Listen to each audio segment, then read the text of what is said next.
Le offshore, la Formule 1 des mers, ces bolides peuvent atteindre les 300 km/h. Mais comme en compétition automobile, il existe plusieurs catégories.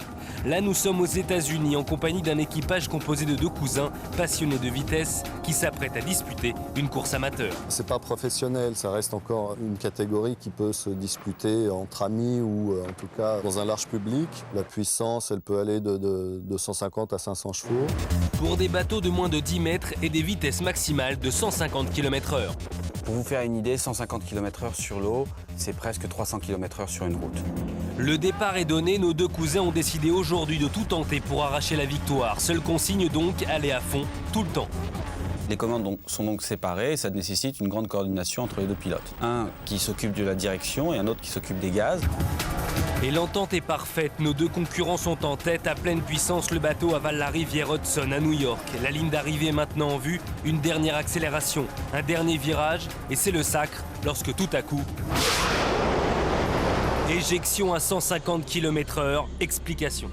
On voit que le pilote est quasiment à fond, les manettes toujours à fond. Il amorce un virage et c'est là que le bateau part légèrement de l'arrière. Il contrebraque pour éviter sûrement un début de tête à queue et c'est à ce moment-là qu'ils sont éjectés. Si ces deux pilotes se retrouvent aussi brutalement à l'eau, c'est que le bateau part, il me semble, trop vite dans un virage, ce qui pourrait être une petite erreur de pilotage. On a beaucoup trop poussé le bateau et on a décollé. Tout s'est passé très vite. Je me souviens simplement d'être sorti de l'eau et d'avoir cherché mon cousin. Une faute de pilotage donc aux effets fulgurants et dévastateurs.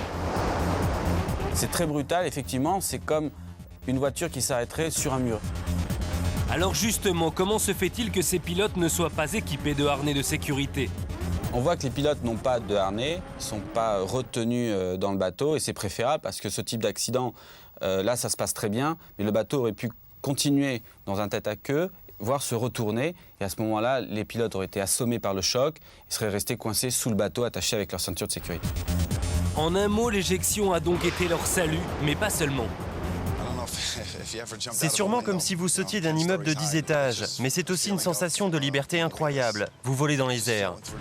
Mais après avoir volé, il faut atterrir. Atterrissage forcé, mais pas forcément risqué. Ils atterrissent sur l'eau, d'abord ils n'atterrissent pas à 150 km/h, ils sont légèrement freinés.